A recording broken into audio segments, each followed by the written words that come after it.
Hey, I'm your host, Brother Michael Imhotep. It is Monday, May 31st, 2021. It is Memorial Day. Hope everybody's doing well today. Well, it's a lot going on, and we know the commemoration, the 100th commemoration of the Tulsa Race Massacre is taking place now. I've been watching all the documentaries on it. I watched the 2-hour one on the History Channel. I watched it 3 times actually and recorded it. Also, I watched the one on CNN as well. It came on CNN Monday. So we're going to talk about that on Tuesday's show. All right. Originally, I was going to talk about it today, but I wanted to deal with the hidden African American origins of Memorial Day. And I was going to do it. I was going to try to do this broadcast early in the day, and then deal with the Tulsa Race Massacre on today's show. But it didn't work out like that. So it's been a busy day. So we're going to talk about the hidden African American origin of Memorial Day, the hidden African American origin of Memorial Day. We'll deal with that today. And then on our Tuesday show, we'll deal with my thoughts on the Tulsa Race Massacre documentary on the History Channel. All right. So a lot of people have been seeing information about the hidden African American origins of Memorial Day going back to 1865, May 1st, 1865. So we're going to deal with some of that history. We're going to talk about also Decoration Day, May 30th, 1868. We'll deal with that as well. And we're going to deal with some Civil War history also. Okay. All right. So everybody share this broadcast on your social media platforms. Invite your friends to tune in as well. And I first found out about this information in about 2011. There was an article from thegrio.com that dealt with how African Americans actually celebrated the first Memorial Day. And oftentimes you have things like this that take place and we don't get any credit for them. And this is an example of that. But, you know, over the past few years, more information has come out and it's talked about more, but still, I don't think we get as much credit as we should. All right. So on the African History Network show, we focus on educating, empowering, and inspiring people of African descent throughout the diaspora and around the world, because right now it's corrects wrong behavior. What you do for yourself, what you do to yourself, and what you allow other people to do to you and get away with is based upon what you think about yourself. What you think about yourself is based upon what you have been taught about yourself. What you've been taught about yourself is based upon everything you've read, heard, and seen about yourself. So when you control the radius of a man or woman's thoughts, you can control the circumference of his or her actions, because the mind can't do or teach what it doesn't know. Now, we deal with a number of different topics here on the African History Network show. We deal with current events in history, politics, education, economic empowerment, entrepreneurship, love, sex, health issues, relationships, and much, much more. Sign up for our email newsletter. Text the word Kemet, K-E-M-E-T, to 22828 to sign up for our email newsletter. Also visit our website, AfricanHistoryNetwork.com. And you can support the African History Network, $ the AHN show through Cash App, $ the AHN show through Cash App. Also through PayPal, paypal.me/the AHN show, paypal.me/the AHN show. And you can still register for the online course that I teach on Saturdays, 12 noon to 2 p.m. Eastern Standard Time, Ancient Kemet, the Moors, and the Ma'afa, Understanding the Transatlantic Slave Trade, what they didn't teach you in school, where we deal with thousands of years of history.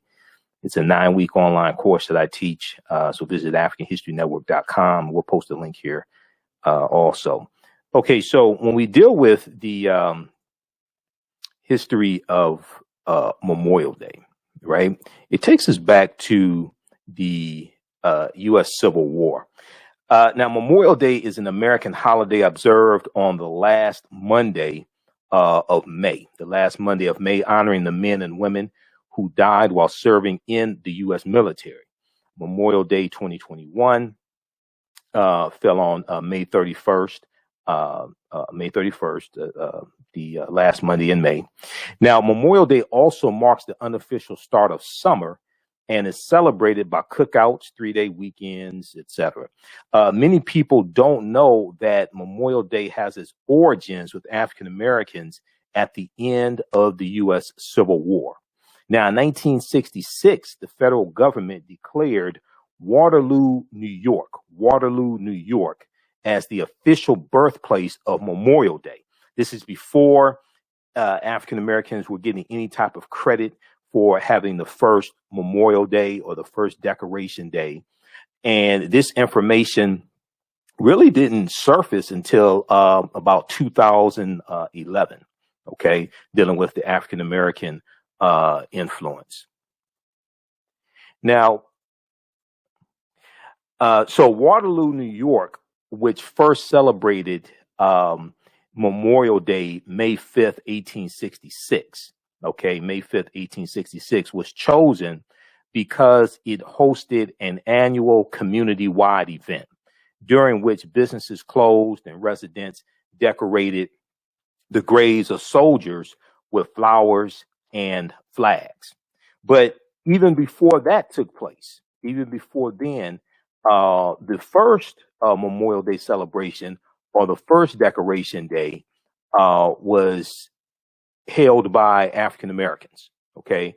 And this was May 1st, 1865 in Charleston, South Carolina. May 1st, 1865 in Charleston, South Carolina. And this is based upon two reports that historian David Blight found, one in the New York Tribune and the other in the Charleston Courier. And the reports are that a crowd of 10,000 people, mostly freed slaves, former slaves, African Americans, with some white missionaries, staged a parade around a racetrack. It was a horse track. 3,000 African American school children carried bouquets of flowers and sang the song John Brown's Body. Okay, dealing with John Brown at Harper's Ferry, the white man that had an insurrection, John Brown, who wanted to free the slaves. Now, members of the famed 54th Massachusetts Regiment and other Black Union regiments were in attendance and performed double-time marches. African American ministers recited verses from the Bible also. I'm going to give you some background information on that story as well. Now, there were a few articles that I've seen over the past few years dealing with this history.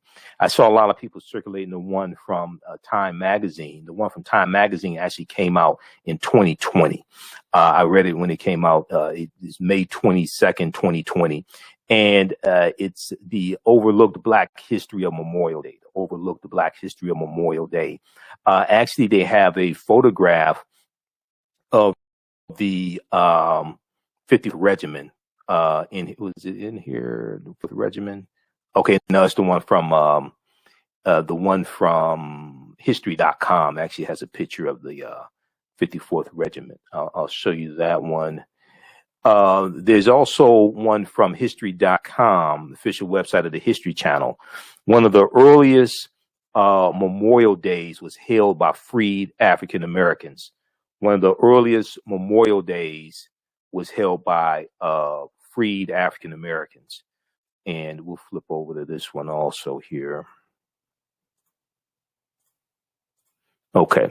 One of the earliest Memorial Day ceremonies was held by freed African Americans. At the close of the Civil War, people recently freed from enslavement in Charleston, South Carolina, honored fallen Union soldiers. And they have a picture in here of the Battle of Fort Wagner. The Battle of Fort Wagner on Morris Island was the Union attack that took place July 18th, 1863. It was led by the 54th Massachusetts Volunteer Infantry. The infantry was one of the first major American military units made up of Black soldiers. When you saw the movie Glory with Morgan Freeman and Matthew Broderick and Denzel Washington. Okay, that's about the 54th Regiment. Okay, 54th Regiment during the U.S. Civil War. So this is a famous painting here. Okay, let's continue. All right, now, and we're coming up here on a break in just a minute, so we'll have to go to break in just a minute. Okay, so Decoration Day is what, before it was called Memorial Day, it was called Decoration Day. And this goes back to May 5th, 1868. May 5th, 1868, 3 years after the Civil War ends. General John A. Logan, who was a leader of an organization of Northern Civil War veterans, called for a nationwide day of remembrance later in the month of May 1868. He proclaimed, quote, the 30th of May, 1868 is designated for the purpose of strewing with flowers or otherwise decorating the graves of comrades who died in defense of their country during the late rebellion and whose bodies now lie in almost every city, village, and hamlet churchyard in the land, end quote, he proclaimed. Okay. The date of Decoration Day, as he called it, was chosen because it was not the anniversary of any particular battle. Okay. So for a long time, the celebration that African Americans had at the horse race track, May 1st, 1865, for a long time, that was overlooked. Okay. And we weren't given any, as a lot of other things, we weren't given any credit for having the first Decoration Day, or what people would call the first Memorial Day. Okay. That just went unnoticed. All right. We're coming up here on the break. We're going to continue this on the other side of the break. Listen to the African History Network show right here on 910 AM Superstation, the Future Radio. I'm Michael Imhotep. We'll be back in a few minutes. Welcome back to the African History Network show right here on 910 AM, the Superstation, the Future Radio. I'm your host, Brother Michael Imhotep. It is Monday, May 31st, 2021, Memorial Day. We're talking about the hidden African American origins, the hidden African American origin of Memorial Day. And this goes back to May 1st, 1865. You've heard me talk about this before. I know more people are talking about it now. I saw some social media posts, and people are circulating the information that actually comes from the Time magazine article called The Overlooked Black History of Memorial Day. That Time magazine article came out May 22nd, 2020. Okay. And I actually did a broadcast 2 years ago. It's on YouTube where we dealt with the African American origins of Memorial Day as well. All right. I want to go back to this article here. And the call-in number is 313-778-7600. If you have a quick question or comment, 313-778-7600. I want to remind you, you can still register for the online course that I teach on Saturdays, 12 noon to 2 p.m. Eastern Standard Time, Ancient Kemet, the Moors, and the Ma'afa, Understanding the Transatlantic Slave Trade, what they didn't teach you in school.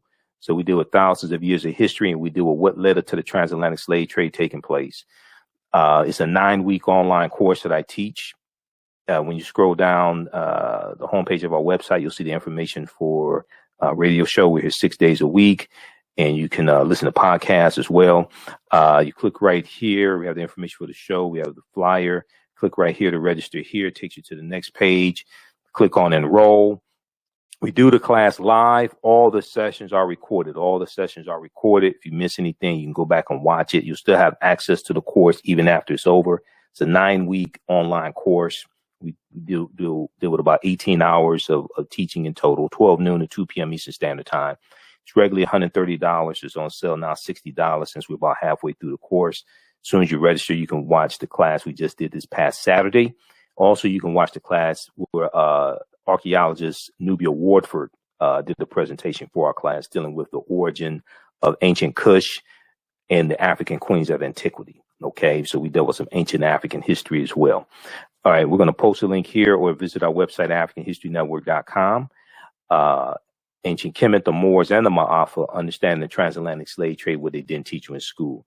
And the Ma'afa is a Kiswahili word, which means the great disaster, which refers to our Holocaust, the transatlantic slave trade. All right, I want to go back to, there's an article here from history.com called Memorial Day. And this deals with Memorial Day history. And I'm also referencing my notes. I have 6 pages of notes on the history of Memorial Day, because I've dealt with this previous year. So I'm referencing my notes at the same time. Right before the break, we talked about how on May 5th, 1868, General John A. Logan, leader of an organization for Northern Civil War veterans, called for a nationwide day of remembrance later that month, later May 1868. Now, this is just 3 years after the Civil War ended, and I'm going to give you, we're going to deal with some Civil War history also in just a minute to recap this, because you have to understand some Civil War history to understand what takes place during Reconstruction.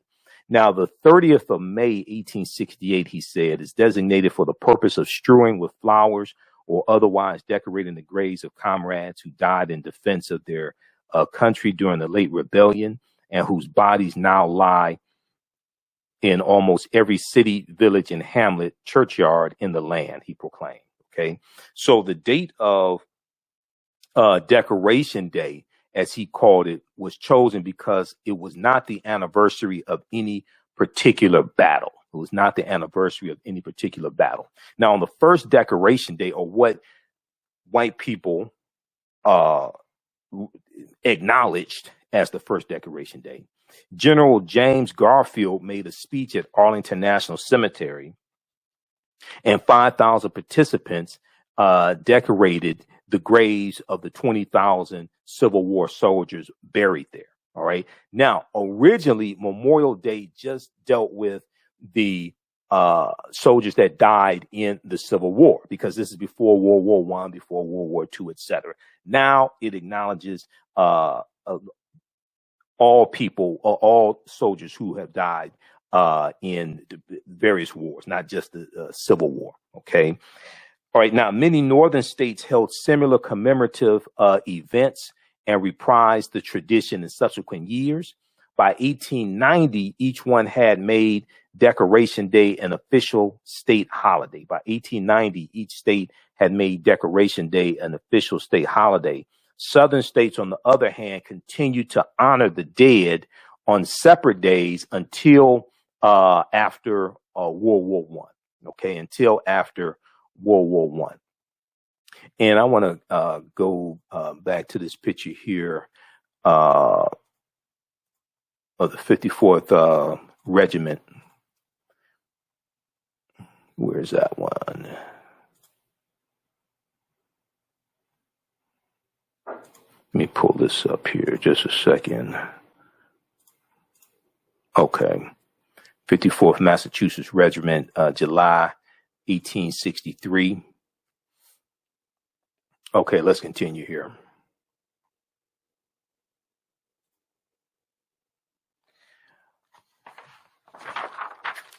All right, so for decades, Memorial Day continued to be observed on May 30th.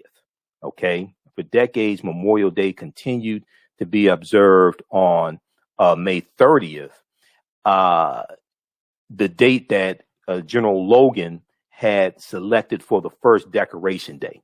But in 1968, the U.S. Congress passed what's known as the Uniform Monday Holiday Act, the Uniform Monday Holiday Act, which established Memorial Day as the last Monday in May in order to create a 3-day weekend for federal employees. Okay, so this is how it goes from Memorial Day goes from being celebrated on May 30th to the last day in May.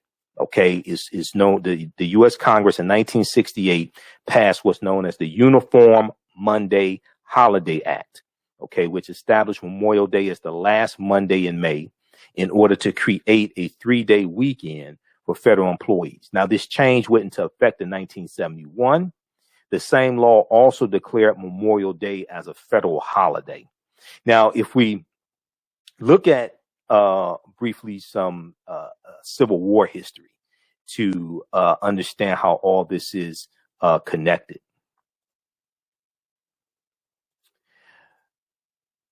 Rather, when we look at Abraham Lincoln becoming president-elect in early November, it was November 3rd, right about November 3rd, 1860. Okay, Abraham Lincoln becoming president-elect.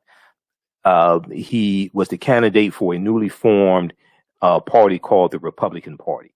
All right, the Republican Party was founded in 1854 by groups of abolitionists, and this was the Republican Party was founded as a result of what's known as the Kansas-Nebraska Act of 1854. The Kansas-Nebraska Act of 1854 dealt with leaving it up to those people who were going to inhabit land out west, leaving it up to them to determine whether or not they were going to have slavery or not. Okay, this is the Kansas-Nebraska Act of 1854. And prior to that, they tried to have a balance between slaveholding states and free states coming into the Union, slaveholding states and free states. So the Republican Party is going to be formed to be the counter to the Democratic Party at the time. The Whig Party, which is founded in the 1830s, somewhere around 1834, the Whig Party is dying out, WHIG, and the Republican Party is going to be formed. So early November 1860, Abraham Lincoln becomes president-elect. Southern states fear that Lincoln is going to free the slaves. Okay, so December 20th, 1860, 6 weeks after Lincoln becomes president-elect, December 20th, 1860, South Carolina is the first state to secede from the Union, December 20th, 1860. That's going to be followed by 6 other states, Alabama, Georgia, Florida, Louisiana, Mississippi, and Texas. Okay, they're going to elect to secede from the Union, and they're going to form what's known as the Confederate States of America, the CSA, the Federal States of America. They formed this in February of 1861. Now, the Confederacy is going to elect Jefferson Davis, who was a former Secretary of War and a hero of the Mexican-American War of 1846 to 1848. And, I just did a couple weeks ago, we did a show dealing with the history of slavery and the Mexican-American War and showing the relationship between the Mexican-American War and slavery. And that's Mexican-American War is 1846 to 1848. And we know that the year before the Mexican-American War started, Texas was admitted into the Union as a slaveholding state. Okay. And so you have Texas being admitted into the Union as a slaveholding state. You have Texas winning their independence from Mexico in 1836. And also you have the Texas Rangers, who are going to start right about 1836. They're going to start as bounty hunters who are hired by slave owners in Texas to go into Mexico and capture runaway slaves, because a lot of enslaved Africans will run away to Mexico because Mexico is free territory. We talked about the Southern Underground Railroad going into Mexico. All right. So all this history, we have to understand the chronology of this history.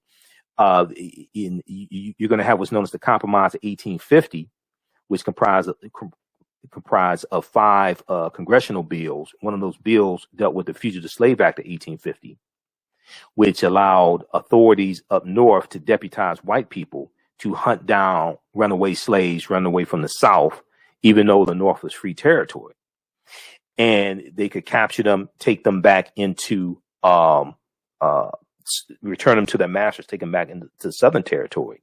So because of the Fugitive Slave Act of 1850, and you see this depicted in the movie called, in the movie Harriet, the Fugitive Slave Act of 1850, because of that, that's going to cause more runaway slaves to go into Canada.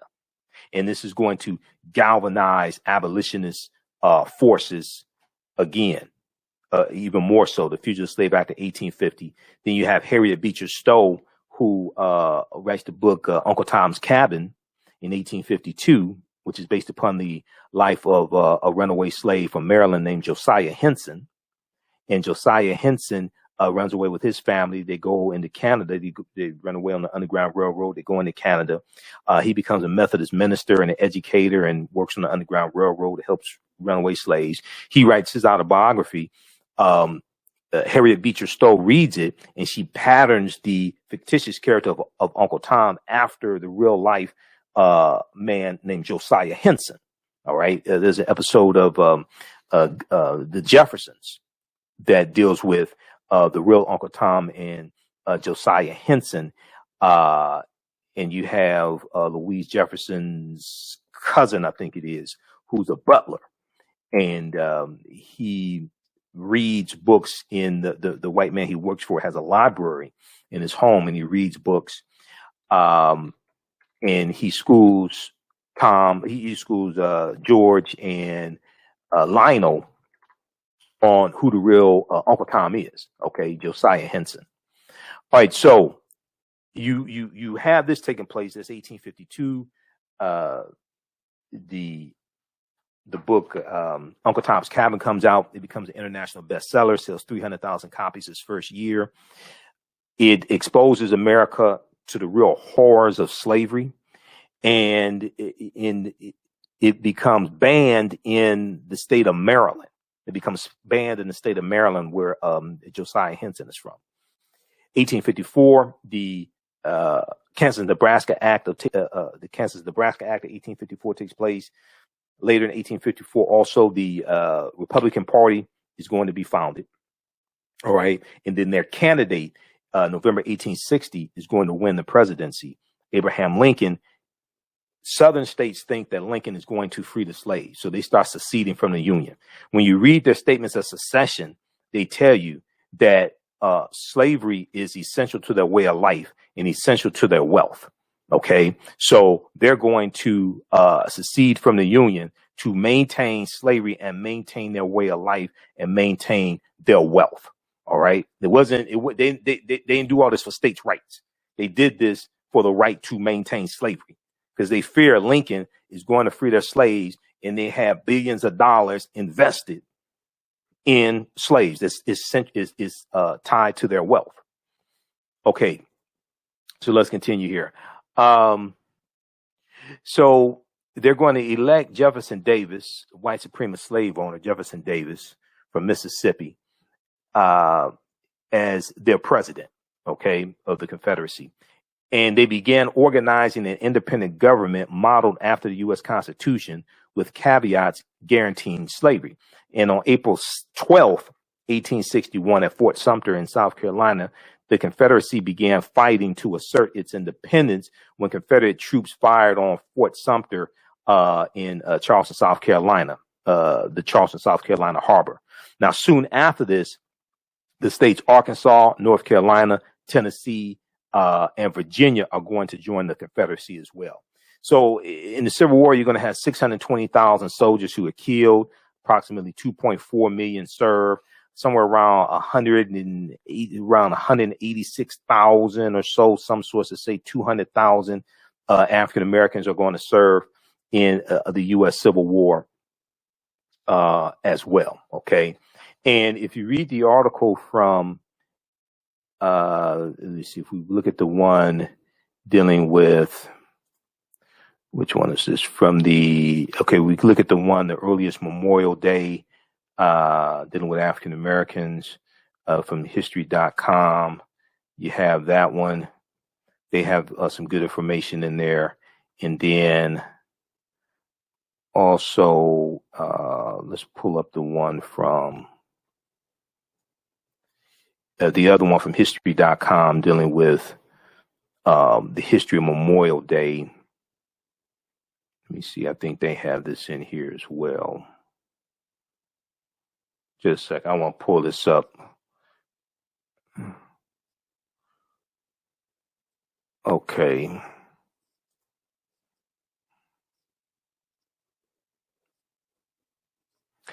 Let's see. Where is that? I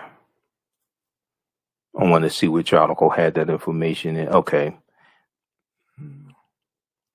If we look at the one from, just give you some sources, because I have a number of different sources. I'm referring to my notes, and I have a number of different sources here. If you look at the one from time.com, and I just got a subscription to Time because they kept telling me to subscribe. So I just got a 1-year subscription for $15. So you'll see me quoting a whole lot of articles from Time now because to get my money's worth out. But anyway, they talk about approximately 620,000 soldiers died in the U.S. Civil War, about 2/3 from disease, Okay. So read this article from time.com also, the overlooked Black history of Memorial Day.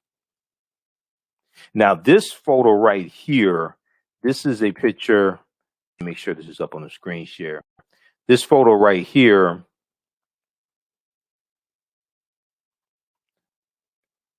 just a second, there's a clip playing. This photo right here is from April 1865. It's a photo of the graves of Union soldiers buried at the race course turned Confederate prison, where historians believe the earliest Memorial Day ceremony took place, okay, in May 1st, 1865. They believe it took place there. This photo right here.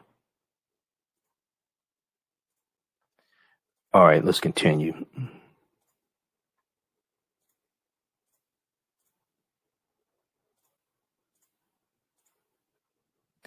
Okay, so I want to go back to my notes for this. So, yes, 620,000 killed in the U.S. Civil War, about 2.4 million served. And General Joseph E. Johnston handed over the last Confederate Army to General William T. Sherman near Durham, North Carolina on April 26, 1865. So the Civil War is coming to an end. Now, Harvard University, David Blight, historian from Yale University, was in a Harvard University library doing research for a book called Reunion and Race. And this was in about 1996, when he stumbled upon a box containing the paperwork of he stumbled upon a box containing the paperwork of a Union Veterans organization and a folder labeled First Decoration Day.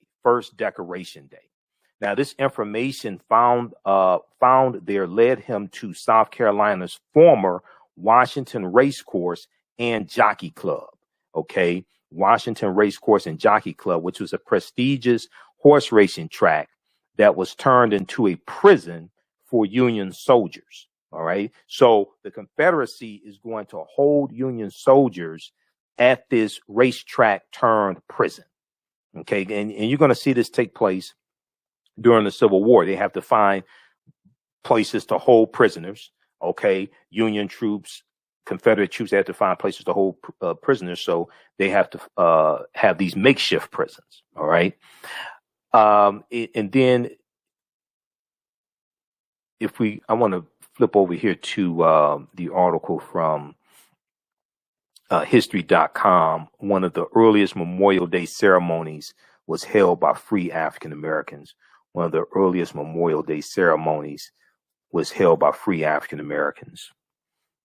Also, Snopes.com has some good information dealing with the origins of Memorial Day as well. Okay, so Yale University historian David W. Blight came across this information. Okay, and he said there was a file labeled First Decoration Day, and inside on a piece of cardboard was a narrative handwritten by an old veteran, plus a date referencing an article in the New York Tribune.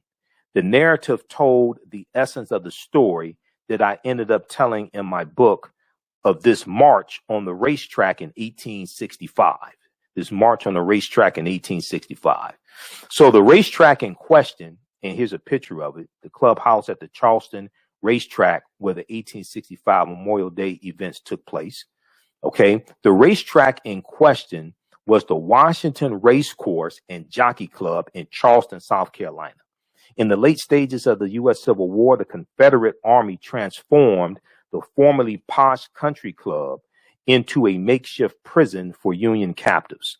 More than 260 Union soldiers died from exposure while being held in the racetrack's open air infield. Okay. And the actual numbers here, in one source shows at least 257 died. Okay. Because I've been researching this for some time. One source says at least 257 died of exposure. So their bodies were hastily buried in a mass grave behind the grandstands. Okay.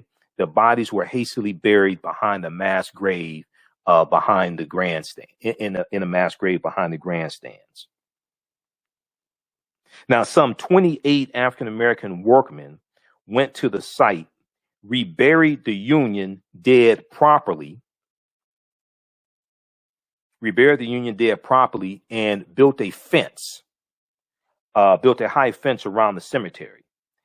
They whitewashed the fence and built an archway over an entrance. On which they inscribed the words "Martyrs of the Racecourse." Martyrs of the Racecourse. Then the African-American Charlestonians, in cooperation with white missionaries, teachers, staged an unforgettable parade of 10,000 people on the slaveholders' racecourse. Now, if you, and this account, David Blight found in two sources, the New York Tribune and the Charleston Courier, as we talked about at the beginning of this broadcast.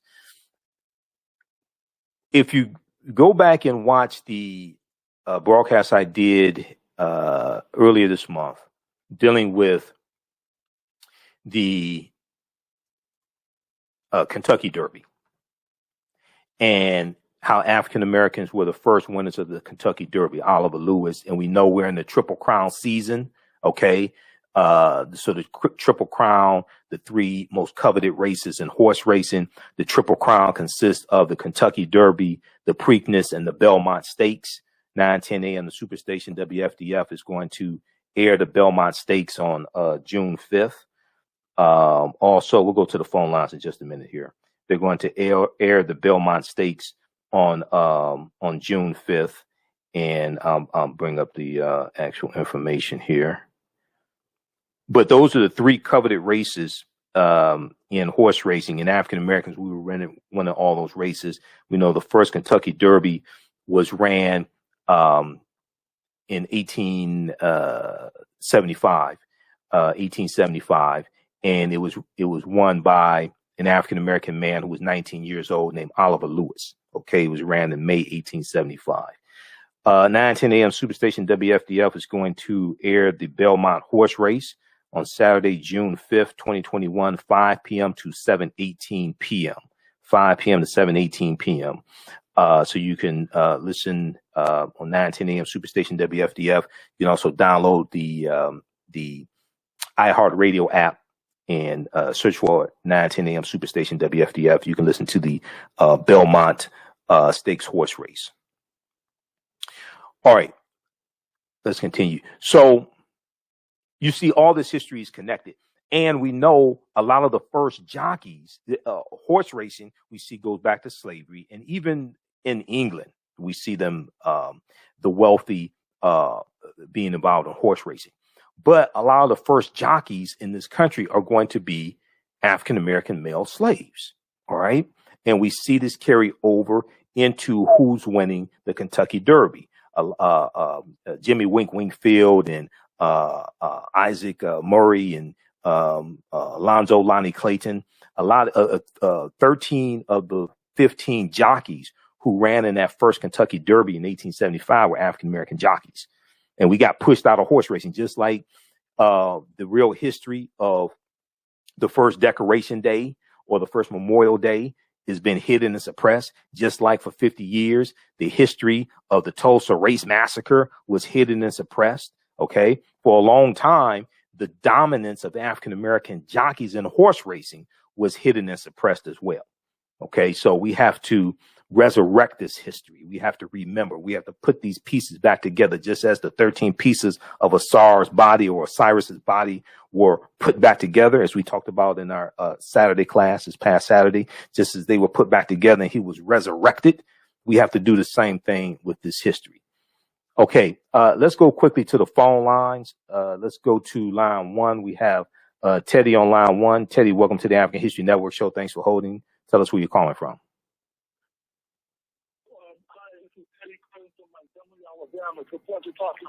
Oh, you come from Montgomery, Alabama. Okay.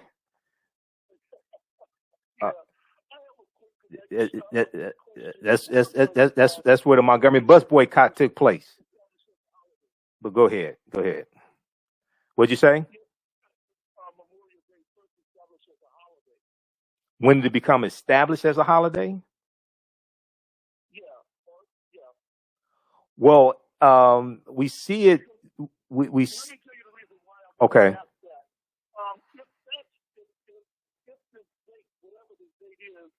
Before 1921, could we infer that there was a Memorial Day at the time of the Tulsa race riot of May 31st, 1921, which I kind of scantily looked up, which was on a Tuesday. So with the activity, the kind of type of activity and destruction that was caused in Tulsa, and because that was at or around a holiday time, could you say then that you had people coming from all parts of surrounding Tulsa to contribute to the destruction because of this day? I mean, it's interesting because today we have Memorial Day. We also have the observance of the centennial of Tulsa. Right. Okay, so just for the sake of time, hold on. So just for the sake of time, because we're about to run out of time here. We're on live radio.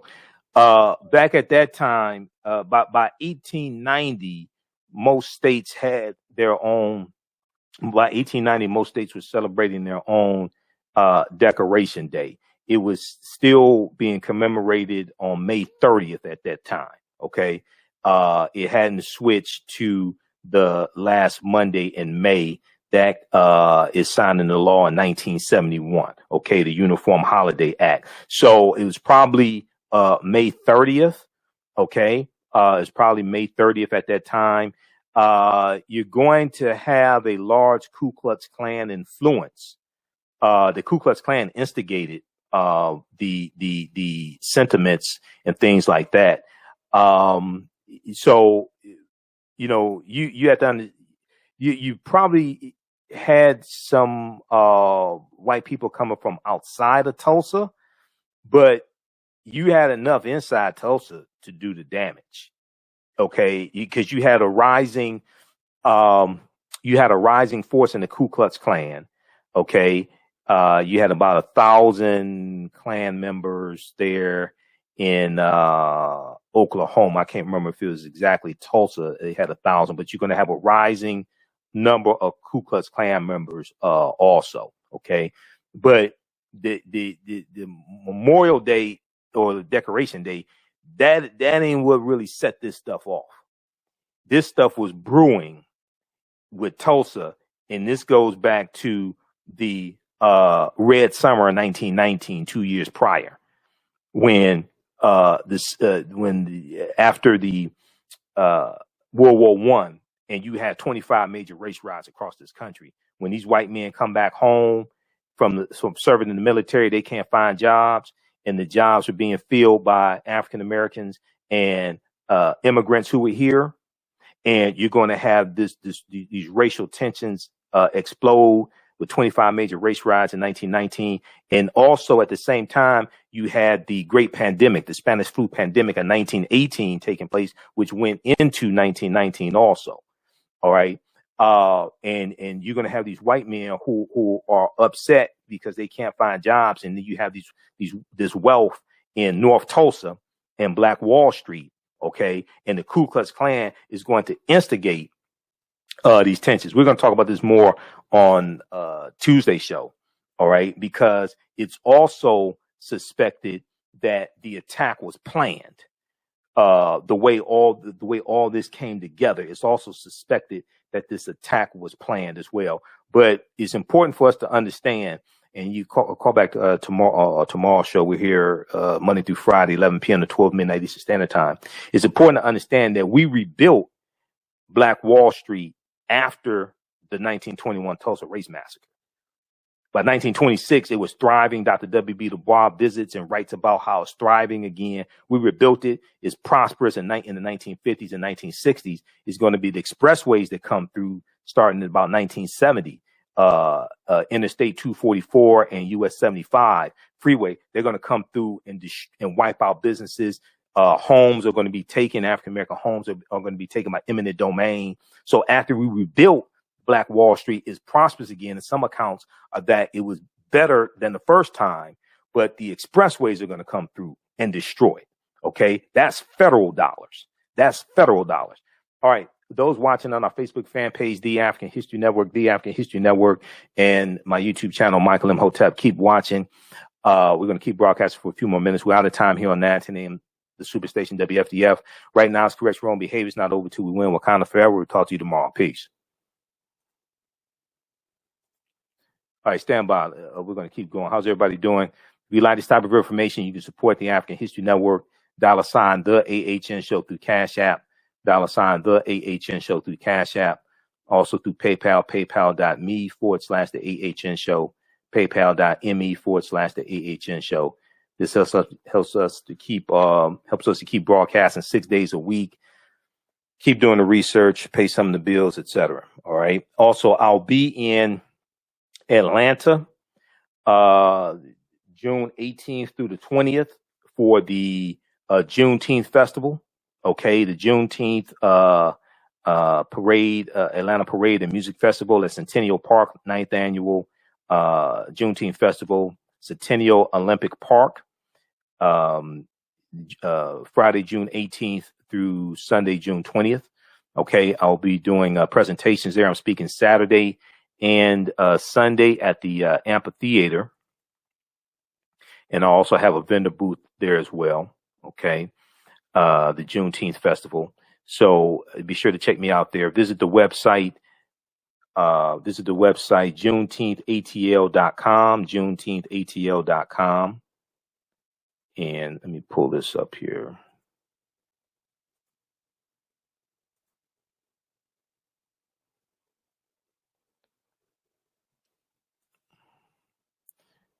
Let me go over to this just a second. Yeah, visit the website, JuneteenthATL.com, for more information. They're going to have headliners and national speakers. They usually have about 100+ vendors, African-American vendors, Caribbean vendors, African vendors there. I talked to Bob Johnson, the organizer, not Bob Johnson for BET, but another Bob Johnson. So he said Angie Stone is going to be performing again this year. So check that out. We'll post this information at our website, AfricanHistoryNetwork.com, AfricanHistoryNetwork.com. But you can visit that website, JuneteenthATL.com, JuneteenthATL.com for more information. All right, and it's also free. It's a free event, free and open to the public. Be sure to come out and support African-American vendors, African-American businesses. Also, look out for the African History Network there as well. All right, let's continue. Okay, everybody share this broadcast on your social media platforms. Invite your friends to tune in.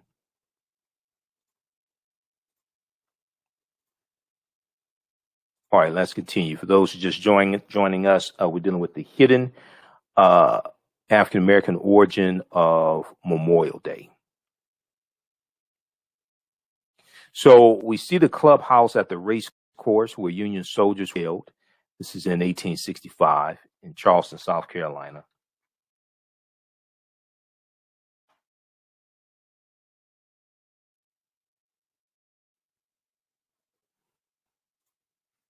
All right, let me bring this back up.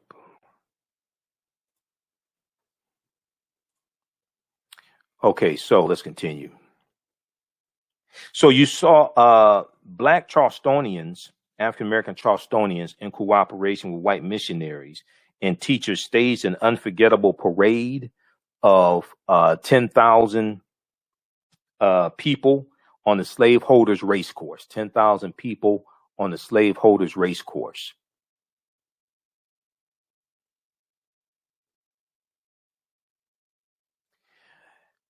And you have to understand there was probably a great sense of pride for these African Americans to be able to do this on their former slaveholders race course, because the race course was a symbol of wealth of the aristocracy. It was a symbol of Southern wealth. Okay.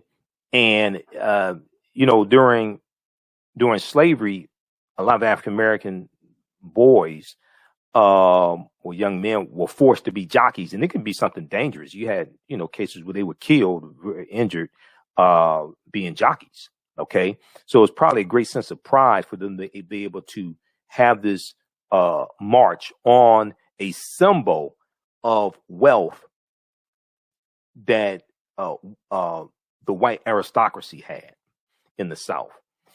You also had 3,000 black children who carried bouquets of flowers and sang John Brown's Body. Members of the famed 54th Massachusetts and other black Union regiments were in attendance and performed double-time marches. Black ministers recited verses from the Bible as well.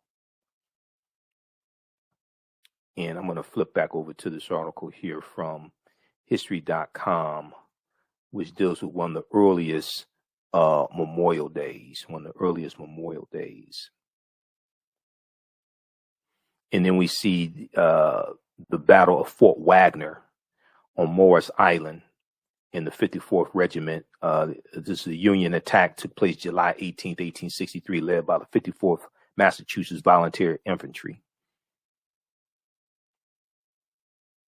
Now, if the news reports are accurate, the 1865 gathering at the Charleston racetrack would be the earliest Memorial Day commemoration on record. Historian David Blight, excitedly called the Avery Institute of Afro-American History and Culture at the College of Charleston, looking for more information on the historic event. He said, "I've never heard of it, they told me," said David Blight. This never happened. But it was clear from the newspaper reports that a Memorial Day observance was organized by freed slaves in Charleston at least a year before other U.S. cities and 3 years before the first national observance. How had this been lost to history for over a century? How had this been lost to history for over a century? David Blight said this was a story that had really been suppressed both in the local memory and certainly the national memory. But nobody who had witnessed it could ever have forgotten it. Nobody who had witnessed it could ever have forgotten it. Now, David Blight kept digging for more information, but the only other mention he found of the racetrack event was in a 1916 correspondence sent from a women's Civil War Historical Society in New Orleans to its sister chapel in Charleston, South Carolina, asking about a big parade of freed slaves on a horse track at the end of the war. Quote, "I regret that I was unable to gather any official information in answer to this," wrote the Charleston Society's president.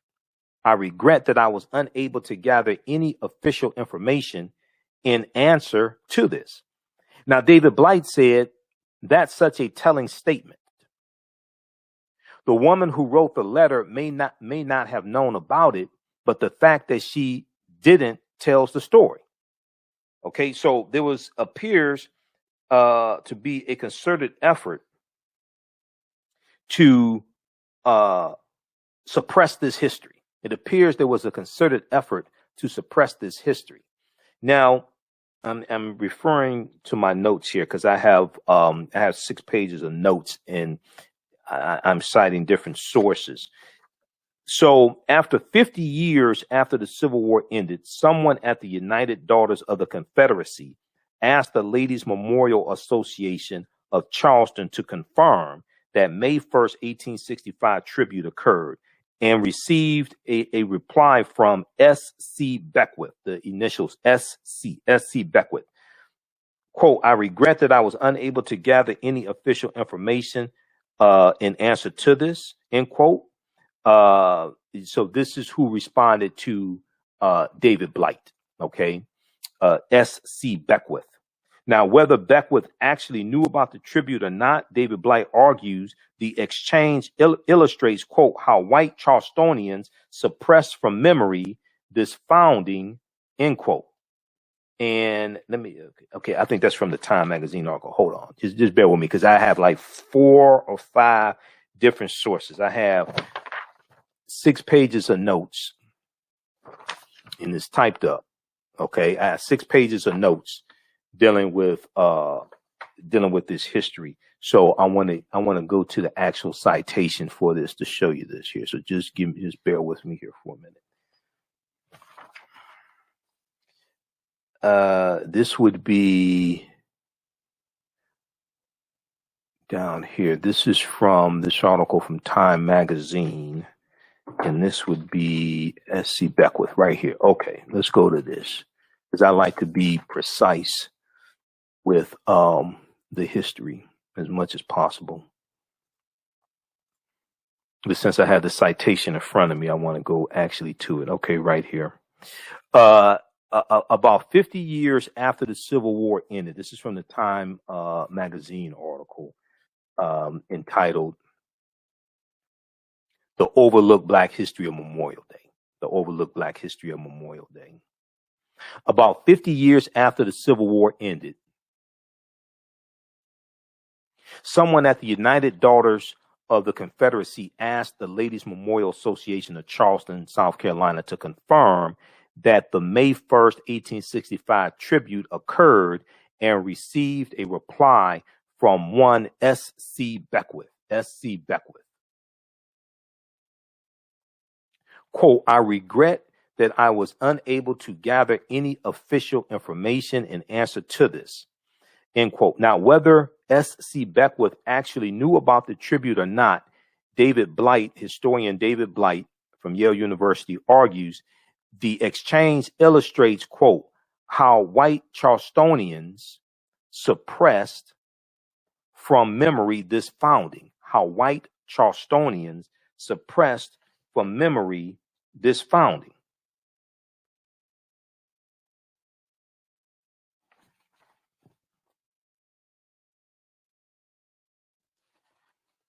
Now, a 1937 book also incorrectly stated that James Redpath single-handedly organized the tribute when it really was a group effort. So it appears, they're just jacking the history and just giving one white man credit for what many African Americans did. A 1937 book also incorrectly stated that James Redpath single-handedly organized the tribute when it was really a group effort, and that it took place on May 30th, when they said it took place on May 30th, but it actually took place on May 1st, 1865, and what African Americans organized. Okay. Now, that book also diminished the role of the African Americans involved by referring to them as, quote, black hands, which only knew that the dead they were honoring had raised them from a condition of servitude. Okay, they're referring to Union soldiers, at least 257 dead Union soldiers. Okay, this book diminished the role of the African Americans involved by referring to them as, quote, black hands, which only knew that the dead they were honoring had raised them from a condition of servitude, end quote. Now, the origin story that did stick involves a 1868 call from General John A. Logan, president of a Union Army veterans group that we talked about earlier, urging Americans to decorate the graves of the fallen with flowers on May 30th of that year. So that was May 30th, 1868. The ceremony that took place in Arlington National Cemetery that day has been considered the first official Memorial Day celebration. But what African Americans did May 1st, 1865 got lost in history, got suppressed. Now, Memorial Day became a national holiday 2 decades later in 1889 and took a century before it was moved in 1968 to the last Monday of May, where it remains today. That goes back to the 1971 Uniform Holiday Act, the Uniform Holiday Act of 1971.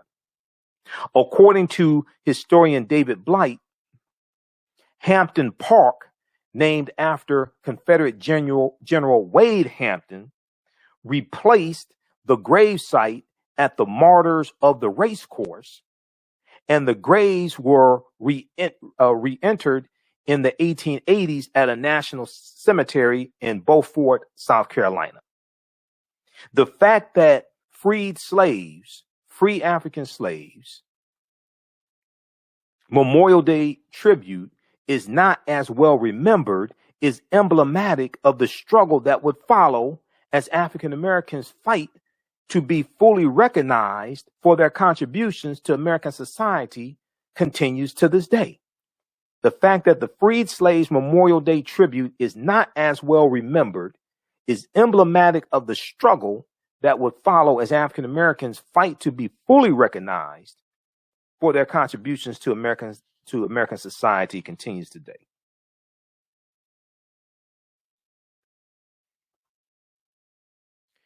All right. So we have that history, and that's from time.com. I'm looking through my sources. I'm looking through the rest of my notes here. Okay, so we basically got that. We got that. Martyrs of the Racecourse. We got that. Snopes.com has some information that goes a little deeper into this. So I'm going to refer to my notes on this here. Because I looked at Snopes.com a few years ago in that fact checking and tracing this information. So we're going to go, I'm going to flip over to that.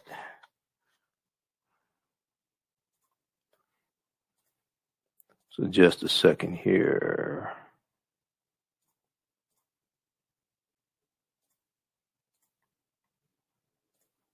All right. How's everybody doing? Everybody share this broadcast on your social media platforms. Invite your friends to tune in as well. Then the first article I saw dealing with this history, I think this was the first article. It's from theroot.com.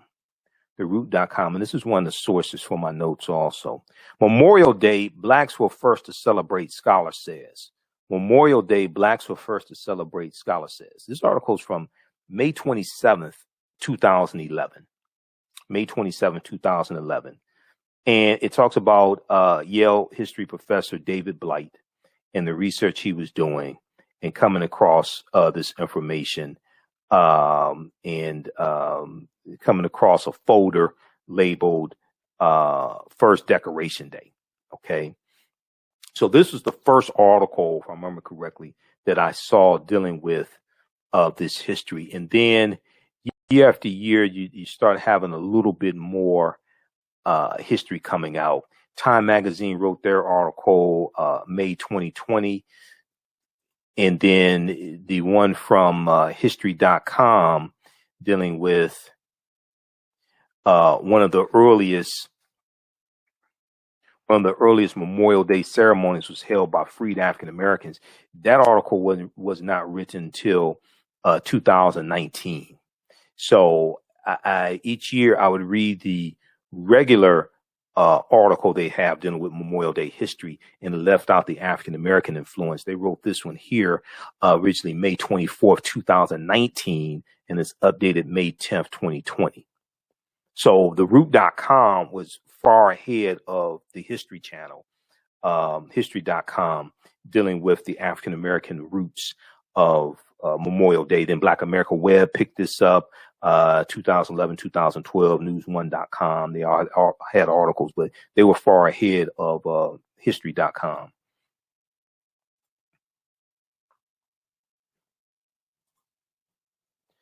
Okay, let me flip back over here to my notes for just a second. I want to get through the rest of this. So this deals with more research from David Blight, historian David Blight.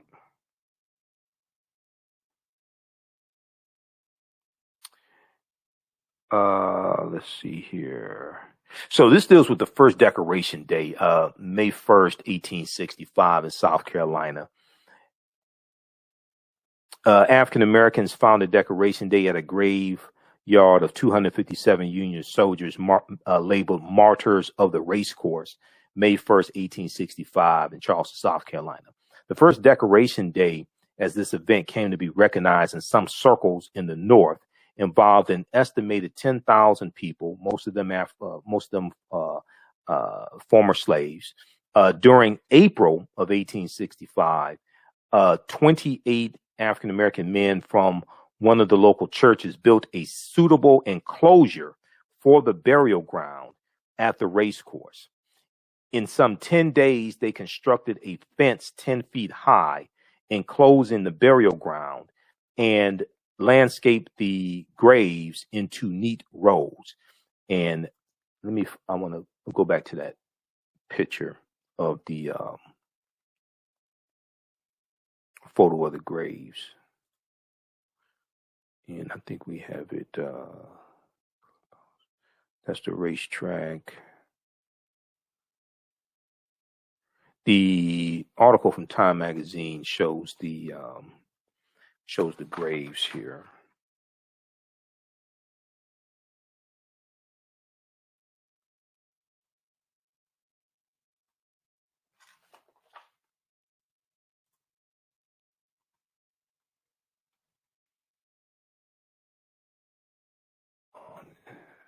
What happened?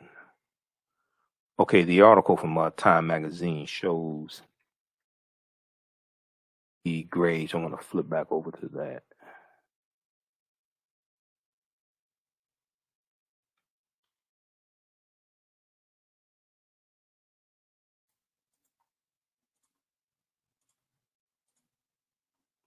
Okay.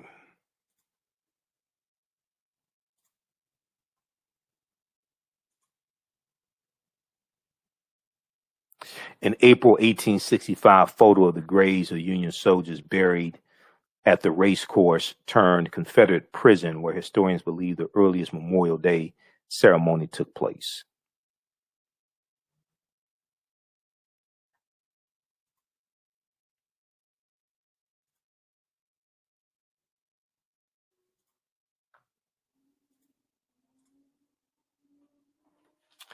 All right, so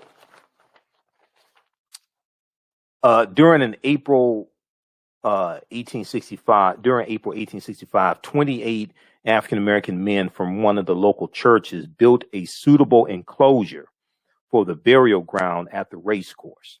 In some 10 days, they constructed a fence 10 feet high enclosing the burial ground and landscaped the graves into neat rows. They landscaped the graves into neat rows.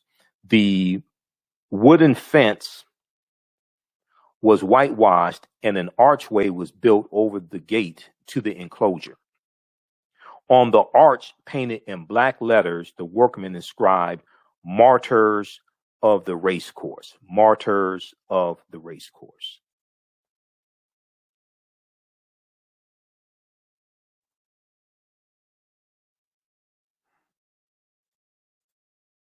Now, at 9 a.m., in the morning on May 1st, 1865, the procession to this special cemetery began as 3,000 African-American school children newly enrolled in freedmen's schools, the freedmen's schools organized by the Freedmen Bureau, the U.S. Bureau of Freedmen, Refugees, and Abandoned Lands. They marched around the race course, each with an armload of roses and singing the song John Brown's Body, John Brown's Body.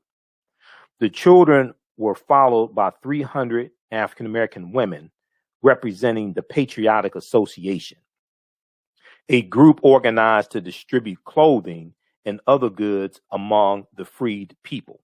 See, we had all types of organizations during slavery and after slavery that supported our people. You've heard me talk about the cooperatives, the co-ops, Free African Society, different cooperatives that we had to help our people.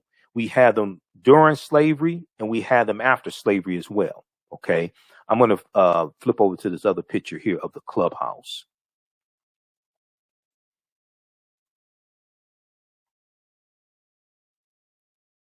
Let's go to this one here. Okay, so this is the clubhouse at the race course where Union soldiers were held prisoners. Okay, this is the course house at the racetrack. The clubhouse at the racetrack, I should say.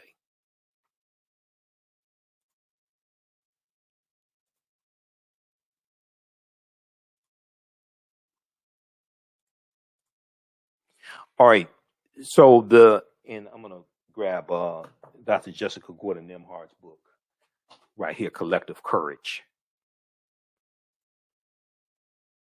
because this ties into the information of her book, Collective Courage, A History of African American Cooperative Economic Thought and Practice, Collective Courage by Dr. Jessica Gordon Nembhard, which deals with the history of these co-ops that we have, cooperative economics. Cooperative economics does not mean capitalism dressed up in red, black, and green. That's not cooperative economics. Okay, I'm not attacking capitalism. I'm just saying. See, one of the problems is that when you go study, even in Black Wall Street, the Greenwood District, we had cooperatives. We had cooperatives all throughout our history. Whether you're talking about the Colored Merchants Association, founded in about 1928, coming out of the National Negro Business League, founded by Booker T. Washington in about 1900.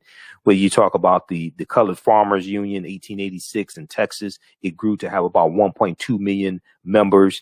Whether you talk about the Free African Society, going back to 1787, all these different cooperatives that we had.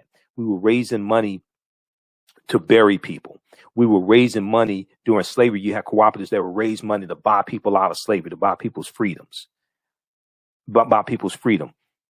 And the cooperatives, a lot of these organizations we formed, the members were part owners. One of the most popular type of cooperative is a credit union. In a credit union, the members who have accounts, bank accounts, things like this, credit union accounts, they're also part owners of the credit union. Okay. And one of the things that happened was that African Americans went to white business schools or went to business schools, possibly at a HBCU that taught white business principles. And we basically learned white capitalism, not cooperative economics. And then we brought these white business principles back to the African American community to try to implement them. They may work for you and your family, but they don't have the real benefit that the cooperatives had historically. That concept of the cooperatives are concepts we brought with us to this country from Africa. Those are African concepts. And when you break up the cooperatives, you break up the cooperation.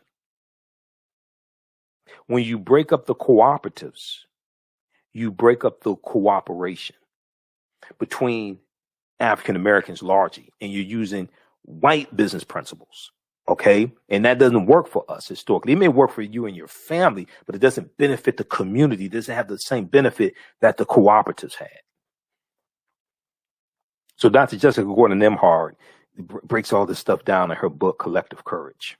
Okay, I just don't have time to get into this because we're done with this topic right now. But I've talked about this before in the past, and I interviewed her back in about 2014, so it's archived. Just Google my name or her name, or when you go to our website, AfricanHistoryNetwork.com, click on Listen to Podcasts, and go back to 2014, and we have like 1,000 podcasts archived at Blog Talk Radio, blogtalkradio.com/The African History Network Show. All right, so how's everybody doing? Share this broadcast on your social media platforms. I hope you're learning something because this is a lot of work. The children were followed by 300 African-American women representing the Patriotic Association, a group organized to distribute clothing and other goods among the freed people, the former slaves, okay, the freed people. The women carried baskets of flowers, wreaths, and crosses to the burial ground. The Mutual Aid Society, this is another cooperative that we had, the Mutual Aid Society, a benevolent association of African-American men, next marched in cadence around the track and into the cemetery, followed by large groups of white and African-American citizens. All dropped their spring blossoms on the graves in a scene recorded by a newspaper correspondent who said, when all had left, the holy mounds, the tops, the sides, and the spaces between them were one mass of flowers. Not a speck of earth could be seen. And as the breeze wafted the sweet perfumes from them outside and beyond, there were few eyes among those who knew the meaning of the ceremony that were not dim with tears of joy. There were few eyes among those who knew the meaning of the ceremony that were not dim with tears of joy, end quote. Okay, this was a account from a newspaper correspondent who was there. While the adults marched around the graves, the children were gathered in a nearby grove where they sang America, the song America, and also We'll Rally Around the Flag. And they sang the Star Spangled Banner. They probably ain't know a white supremacist named Francis Scott Key wrote it in 1814. They probably didn't know that during the War of 1812, but okay, I understand. You're newly freed and you just happy. I trust me, I'm not beating up on them. I understand. Okay. The official dedication ceremony was conducted by the ministers of all the African-American churches in Charleston, South Carolina, with prayer, the reading of biblical passages, and the singing of spirituals. African-American Charlestonians gave birth to an American tradition. African-American Charlestonians gave birth to an American tradition. In so doing, they declared the meaning of the war in the most public way possible by their labor, their work, the Civil War, the U.S. Civil War. They declared the meaning of the U.S. Civil War in the most public way possible. Their labor, their words, their songs, and their solemn parade of roses, lilacs, and marching feet on the old Planters racecourse. On the old Planters racecourse. Once again, the racecourse was a symbol of Southern wealth, built on the backs of African people because it was African American jockeys that were racing those horses, and it was many African Americans who were trainers of the horses and tended to the horses, the things like this. So it was a symbol of the wealth of the Confederacy. Okay, so I can imagine the pride that they had to be able to march on the race course that was a symbol of the aristocracy, a symbol of the Confederacy. And this also symbolizing the defeat of the Confederacy as well, the defeat of their former slave masters. Now, after the dedication, the crowds gathered at the race course grandstand to hear some 30 speeches by Union officers, local African-American ministers, and abolitionist missionaries. picnics, where they say picnics, outings, cookouts ensued around the grounds, and in the afternoon, a full brigade of Union infantry, included colored troops, marched in double column around the martyrs' graves and held a drill on the infield of the race course. The war was over, and Memorial Day had been founded by African Americans in a ritual of remembrance and consecration. In a ritual of remembrance and consecration.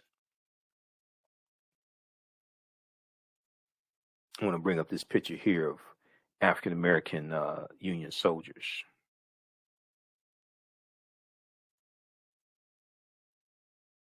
Now, although contemporaneous accounts from the Charleston Daily Courier describe and document the 1865 ceremony that took place there, and the event was one of the earliest known observances similar to what we would now recognize as Memorial Day, whether it was truly the first ceremony and what influence, if any, it might have had on later observances are still a matter of contention.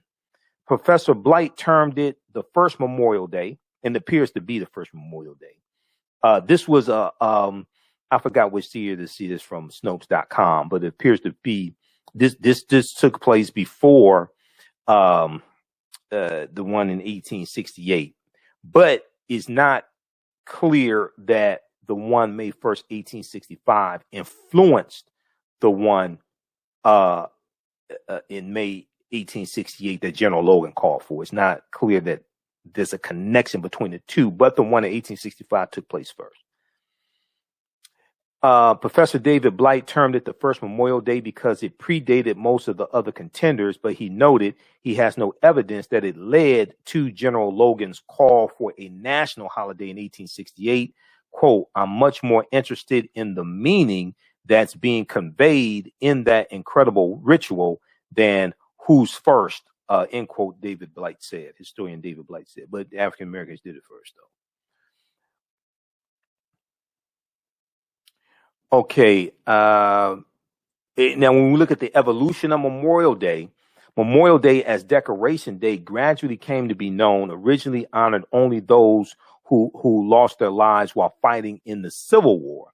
But during World War I, the United States found itself embroiled in another major conflict, and the holiday evolved to commemorate American military personnel who died in all wars, including World War II, the Vietnam War, the Korean War, and the wars in Iraq and Afghanistan. For decades, Memorial Day continued to be observed on May 30th, the date that General Logan had selected for the first Decoration Day. But as I said, in 1968, Congress passed what's known as the Uniform Monday Holiday Act, which established Memorial Day as the last Monday in May in order to create a 3-day weekend for federal employees. The change went into effect in 1971. The same law also declared Memorial Day as a federal holiday. When we look at Memorial Day traditions, we see cities and towns across the United States, host Memorial Day parades each year, often incorporating military personnel and members of veterans organizations. Some of the largest parades take place in Chicago, New York, and Washington, D.C. Americans also observe Memorial Day by visiting cemeteries and memorials. On a less somber note, many people throw parties and barbecues on the holiday, perhaps because it unofficially marks the beginning of summer. And we know a lot of people were traveling this weekend. I was at the cemetery today to visit the grave sites of my aunt and my uncle who passed away the past few years. So that is a history of the hidden African-American origins of Memorial Day, the hidden African-American origin of Memorial Day. All right, so there's something else that we created that we only recently started getting credit for. But this ties it to how this history is suppressed as well. We saw the history of the Tulsa Race Massacre was suppressed for at least 50 years. People were threatened for trying to do research The White Tulsa newspaper for decades did not write about it. Okay, so this is why this history is so important. You know, people's history and culture teaches them how to deal with the problems of the past, in the present, and the future to meet the needs of the community. And we also know historical events don't take place in a vacuum. They are the culmination of a sequence of events that take place that lead up to a larger event happening as well. All right, be sure to register for the online course that I teach on Saturdays, Ancient Kemet, the Moors, and the Ma'afa, Understanding the Transatlantic Slave Trade, what they didn't teach you in school. Ancient Kemet, the Moors, and the Ma'afa, Understanding the Transatlantic Slave Trade, what they didn't teach you in school. It's a 9-week online course that I teach. We deal with thousands of years of history, and we deal with what led up to the transatlantic slave trade taking place. I do the class live. All the sessions are recorded, so you can go back and watch it over and over again. If you miss anything, you still have access to the course even after the course is over. So we do it Saturdays, 12 noon to 2 p.m. Eastern Standard Time. We just posted a link here. You can register for it as soon as so when you scroll down our website, you'll see the information here for the online course. Click here to register here. It's on sale, $60, regularly $130, so it's like 54% off. Click right here to enroll. As soon as you enroll, you can start watching the course content. You can watch this past Saturday's class also. And you can watch the class that we did with Sister Nubia Wardford, who's an archaeologist. We dealt with the origins of ancient Kush and African queens of antiquity. We dealt with that a couple Saturdays ago. So I do a PowerPoint presentation. We have book references, articles, video clips. It's a ton of information. Okay. You don't have to buy any of these books to follow along in class, but you can, if you want to get them for your personal library, that's fine. Also at our website, AfricanHistoryNetwork.com, we have the DVD lecture and digital download of my 2.5-hour lecture I've done dealing with the history of Black Wall Street. I did this in 2014, Black Wall Street from Destruction to the Resurrection of Economic Empowerment. Black Wall Street from Destruction to the Resurrection of Economic Empowerment. It's a 2.5-hour lecture I've done dealing with the history of Black Wall Street in Tulsa, Oklahoma. I deal with a timeline of history also leading up to the attack in 1921. And I deal with the founding of Tulsa, Creek Indians, about 1854, because this ties into the history of the Indian Removal Act of 1830 and the Dawes Allotment Act of 1887 and the Black Freedmen Indian Treaties of 1866. All this history is connected. Okay.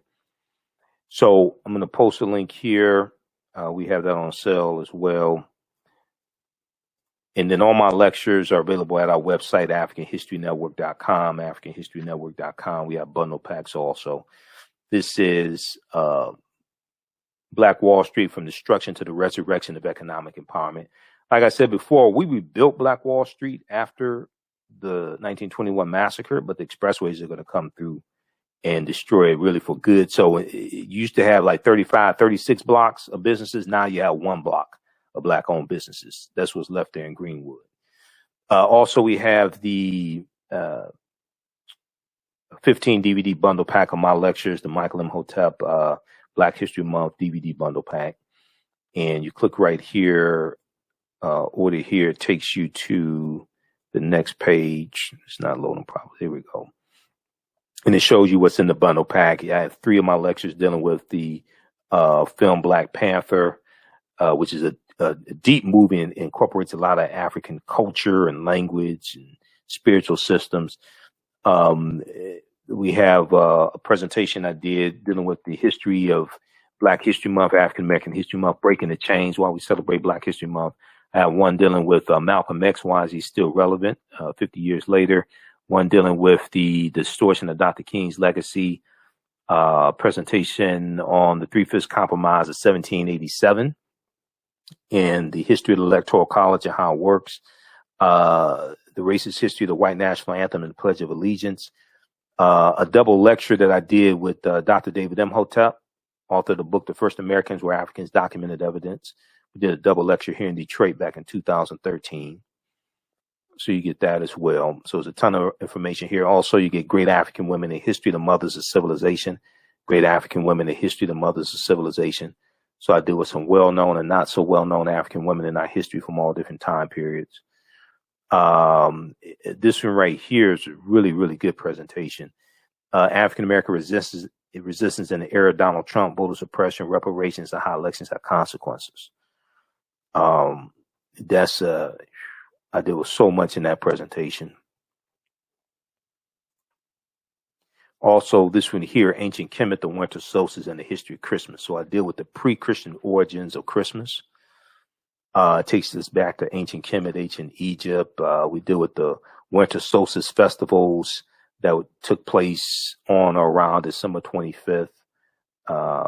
Also, so that's a 3-hour presentation dealing with the history of Christmas.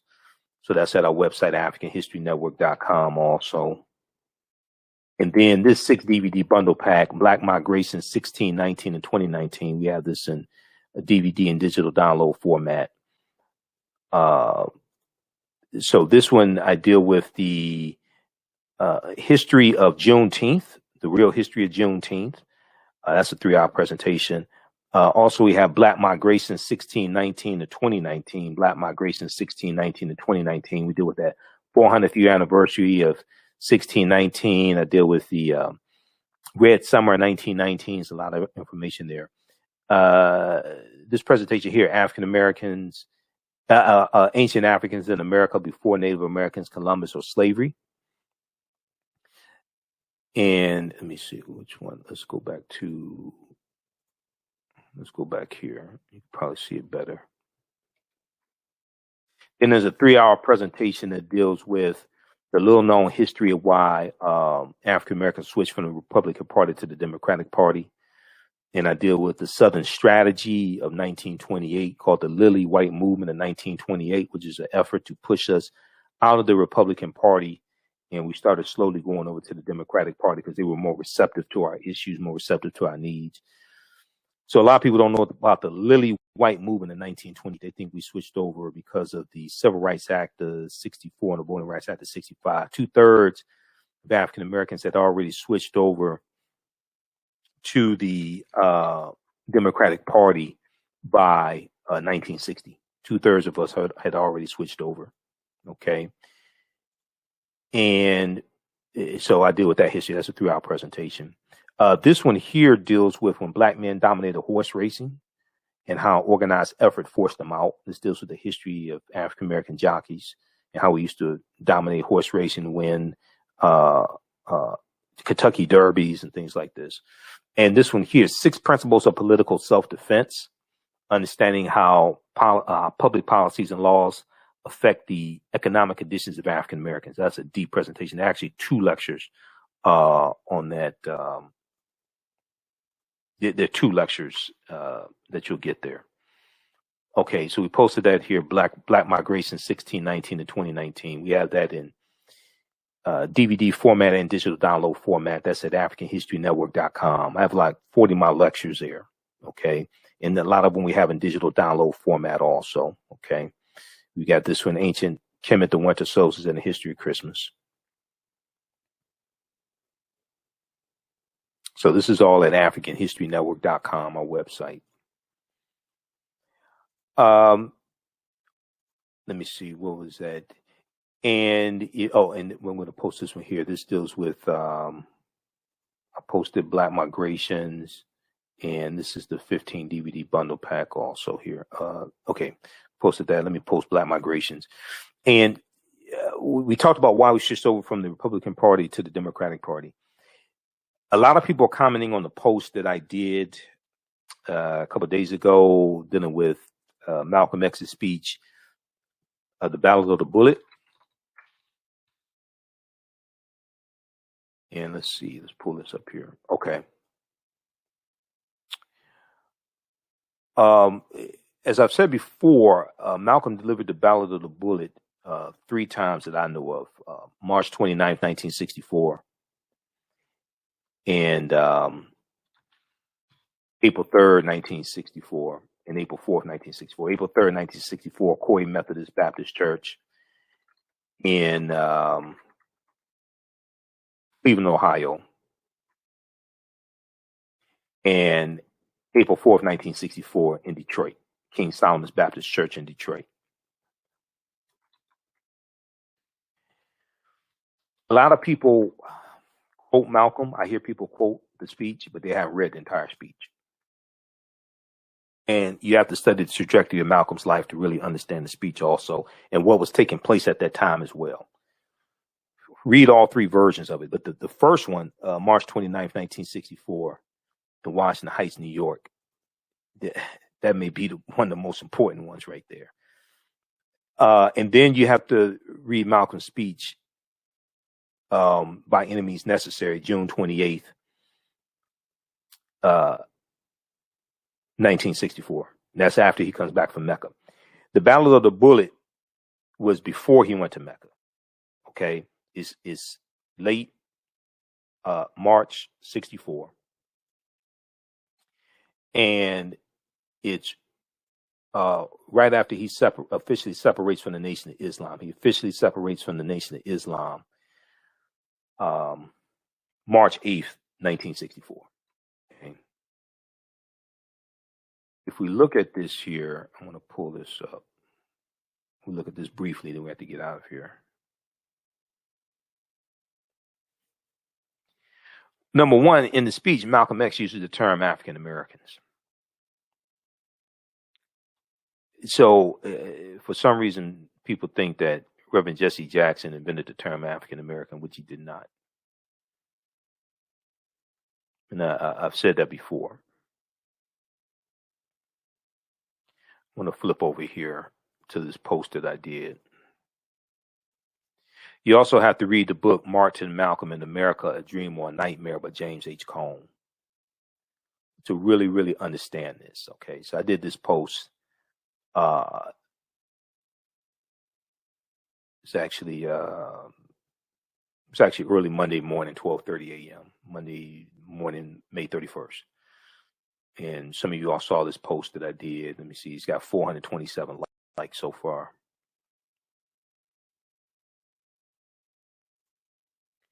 But I said, let me try to blow this up some more. Malcolm X, the Ballot of the Bullet, March 29th, 1964. Notice Malcolm X used the term African American in this speech. Malcolm is an excerpt from the speech. This is toward the end of it. We want to make them pass the strongest civil rights bill they ever passed, because we know that even after they pass it, they can't enforce it. Now this is before the civil rights bill passed. Okay, this is before June. This is before the civil rights workers, the three civil rights workers, Goodman, Schwerner, and Cheney, were killed. Even though in the TV show, Godfather of Harlem, they show all this stuff taking place at the same time, it didn't. Malcolm delivered the Ballot of the Bullet first 3 months before Goodman, Schwerner, and Cheney were killed. Okay, he delivered it first March 29th, 1964. Goodman, Schwerner, and Cheney were killed June 21st, 1964. He delivered this speech 3 months before they were killed. And June 21st, 1964 is a week before Malcolm delivers his speech By Any Means Necessary, announcing the formation of the Organization of Afro-American Unity. And he uses that phrase, by any means necessary, in that speech. That's June 28th, 1964, where he lays out the 5 platforms of the Organization of Afro-American Unity. Okay, so I like Godfather of Harlem, but they're playing with the timelines. They're playing with too much of this too much. Also, when Malcolm delivers the Ballot of the Bullet, it's before he goes to Mecca. He's clean shaven. Okay, like he is in this picture here. He's clean shaven. They show him doing the Ballot of the Bullet with a goatee. He starts wearing the facial hair after he goes to Mecca. He leaves from Mecca late April 64. So there's little things. If you're a historian, you can see little inaccuracies, historical inaccuracies in what they're doing, and they're conflating timelines together. But anyway, Hopefully it'll cause people to start doing like historical research. Yeah, too much creative license. So in the speech, Malcolm says we want to make them pass the strongest civil rights bill they ever passed, because we know that even after they pass it, they can't enforce it. Now, here Malcolm's talking about registering people to vote and organize. If anybody tells you Malcolm was against voting, they're a damn lie. They haven't studied Malcolm. Malcolm was not against voting. He's talking about voting strategically and pushing your issues and getting something tangible for your vote. Malcolm was not against voting. Okay, and this is Malcolm after he leaves the nation, when he can freely speak for himself. In order to do this, Malcolm goes on to say, in order to do this, we're starting a voters registration drive. We have to get everybody in Harlem registered, not as a Democrat or Republicans, but registered as independents. We're going to organize a core of brothers and sisters who after this city is mapped out. We're going to organize a core of brothers and sisters who, after this city is mapped out, they won't leave one apartment house door not knocked on. There won't be a door in Harlem that will not have been knocked on to see that whatever black face lives behind that door is registered to vote by a certain time this year. And actually, we can go over to, I have the text of the speech pulled up. We can flip over to that. Well, let me see. Hold on. Let me see what I have here. I think I signed this. Okay. Malcolm S. Ballot of the Bullets. Okay. But we can flip over to the text of the speech.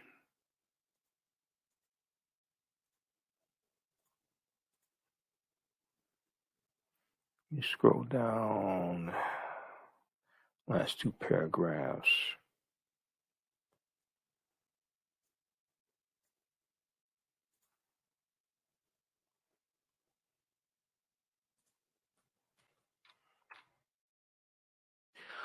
Okay, we have to get everybody in Harlem registered, not as a Democrat or Republicans, but registered as independents. We're going to organize a core of brothers and sisters who, after this city is mapped out, they won't leave one apartment house. They won't leave one apartment house door not knocked on. There won't be a door in Harlem that will not have been knocked on to see that whatever black face lives behind that door is registered to vote by a certain time this year. Nobody will have an excuse not to be registered. We'll ask him to let us see your card. If you don't have the sense of responsibility to get registered, we'll move you out of town. It's going to be the ballot or the bullet. This is March 29th, 1964. Okay, you can read the text of the speech here. This is at VLIB.us. You can just search for Malcolm X Ballot of the Bullet, March 29th, 1964. It'll come up. Okay, you can read the text of the speech. Also on YouTube, they have 5 minutes of the speech from March 29th, 1964. At the beginning of the speech, Malcolm used the term African Americans. This is what I'm trying to explain. I don't know where people got this, that Jesse Jackson created the term African American or invented the term African American. He reintroduced the term African American. We've talked about that before. Earliest recorded usage of the term African American dates back to May 15, 1782 in Philadelphia, Pennsylvania. New York Times has articles dealing with this. I don't know why people keep perpetuating this myth, like Willie Lynch. Willie Lynch never historically existed. People keep talking about the Willie Lynch letter of 1712. Willie Lynch never historically existed, and the letter's been proven to be a fraud. He used the term African Americans, so-called Negroes. He said one of the reasons that is bad for us to continue to just refer to ourselves as so-called Negroes, that's negative. Okay? When we say so-called Negro, that's pointing out what we weren't, what we aren't, but it isn't telling us what we are.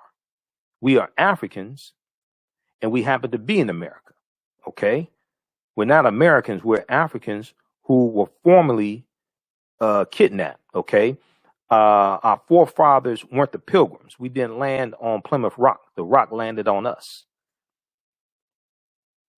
Now, he's partly correct. Because, as we talked about here, and you've heard my interviews with Dr. David Imhotep, if you read The First Americans or Africans Documented Evidence, you know the African people are the original Americans. I understand what Malcolm was talking about. He's talking about the government, things like that. African people are the original Americans. We've been in this land at least 51,700 years before Native Americans came to existence. And when you go to the 1828 Noah Webster Dictionary and you look up the term American, it clearly tells you American referred to the Aboriginal or copper-colored races that were here before.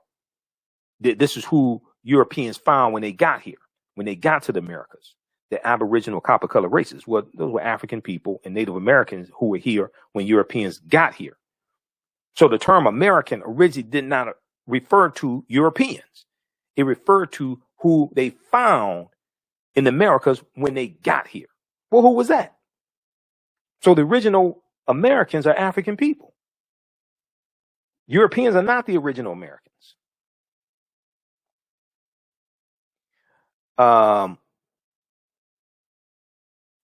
Let's go to this here. Let me pull this up from YouTube.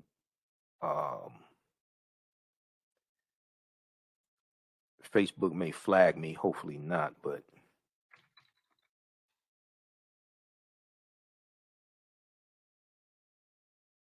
here is,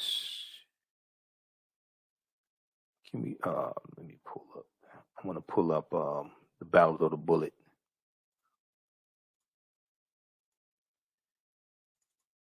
Because I found it on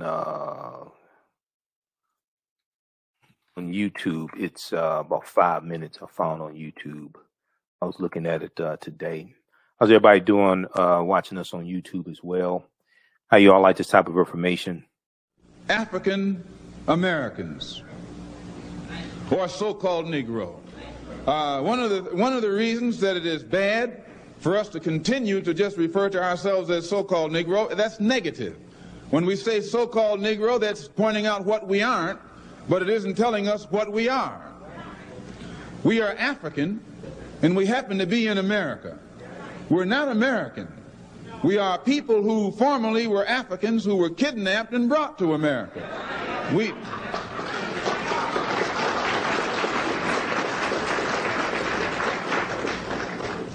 Our forefathers weren't the Pilgrims. We didn't land on Plymouth Rock. The rock was landed on us.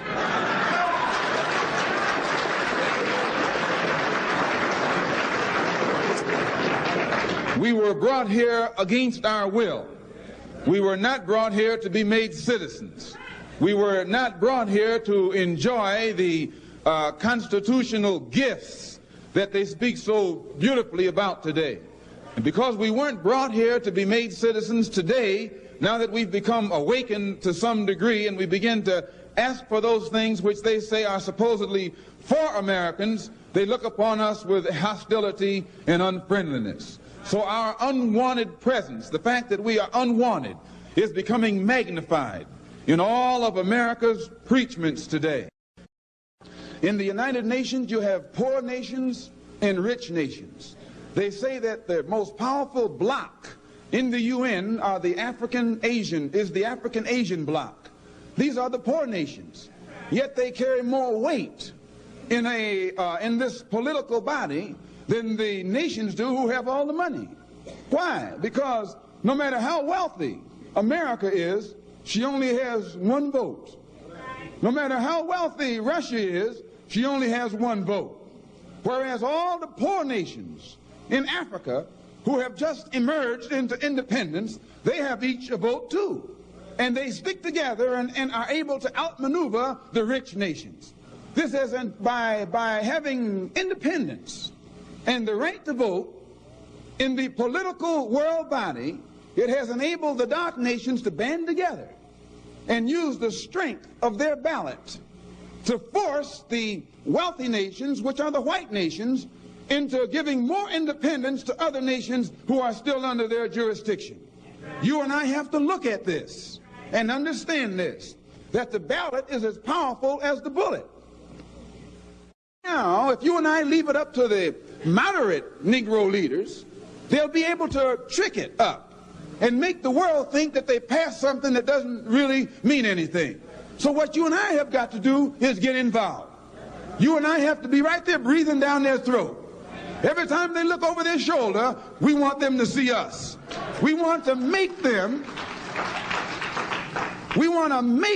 pass the strongest civil rights bill they've ever passed. Because we know even after they pass it, they can't enforce it. In order to do this, we're starting a voters registration drive. We have to get everybody in Harlem registered. Not as Democrats or Republicans, but registered as independents. We're going to organize a corps of brothers and sisters who, after the city is mapped out, they won't leave one apartment house door not knocked on. There won't be a door in Harlem that will not have been knocked on to see that whatever black face lives behind that door is registered to vote by a certain time this year. Nobody will have an excuse not to be registered. We'll ask him, let us see your card.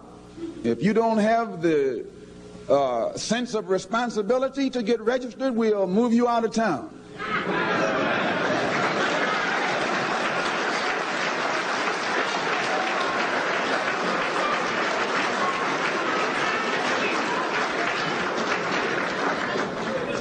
It's going to be the ballot or the bullet.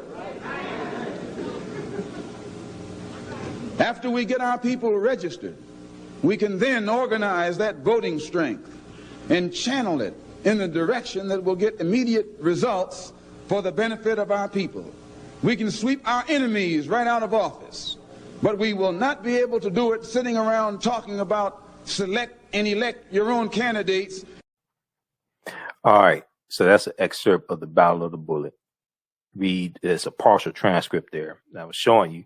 Malcolm was talking about people have to study Malcolm. You can't just study Malcolm in the Nation of Islam. You can't just look at excerpts of speeches. You have to really read Malcolm's speeches.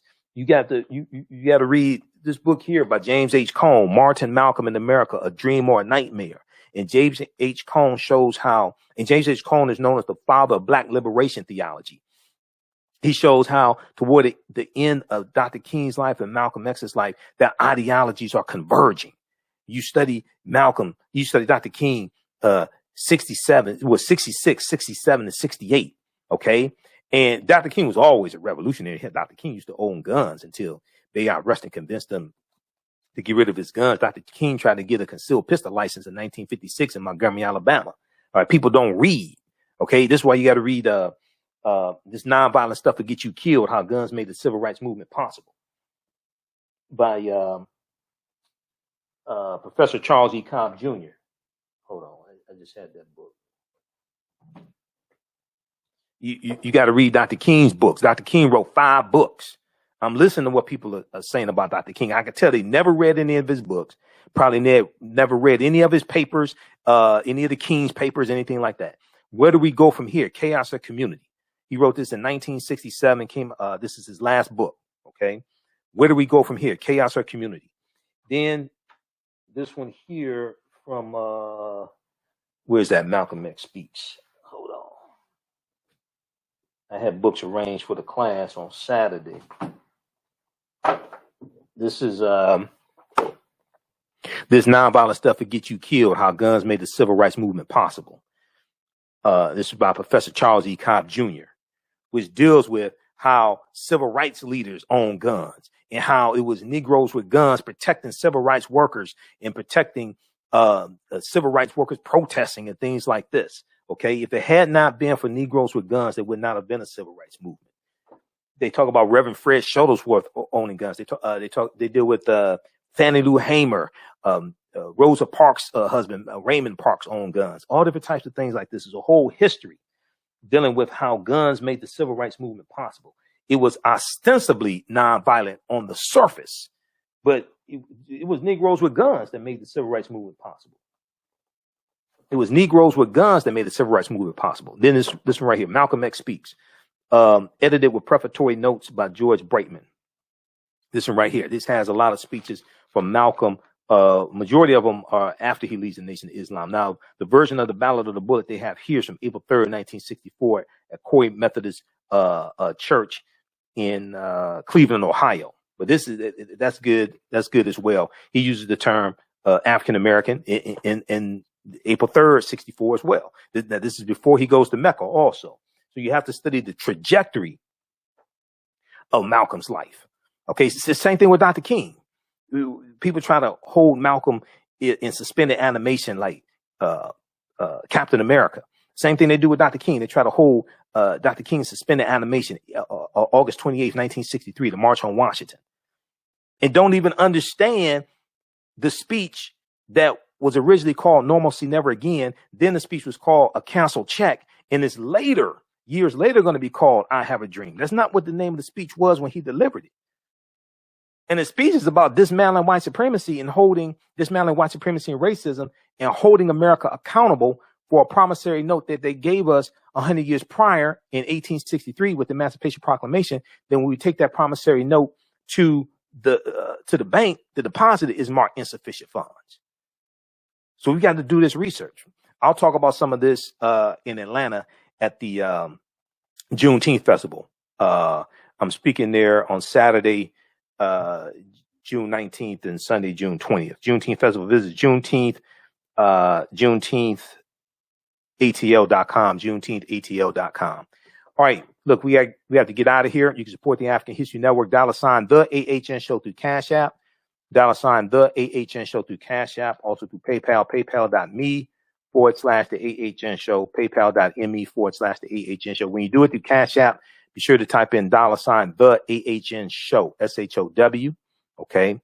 And be sure to type in $, the AHN Show, SHOW. Be sure to type in all the characters and it'll say Michael and it'll show my picture there. Okay. Because like I said before, somebody set up a fake African History Network Cash App account that's similar to mine. I've already reported them. I'm waiting on Cash App to follow up and shut them down. And then also through PayPal, paypal.me/the AHN Show, paypal.me/the AHN Show. And be sure to register for the online course that I teach on Saturdays, 12 noon to 2 p.m. Eastern Standard Time. Ancient Kemet, the Moors, and the Ma'afa, Understanding the Transatlantic Slave Trade, what they didn't teach you in school. We have that at our website, AfricanHistoryNetwork.com. Okay, so we appreciate the support.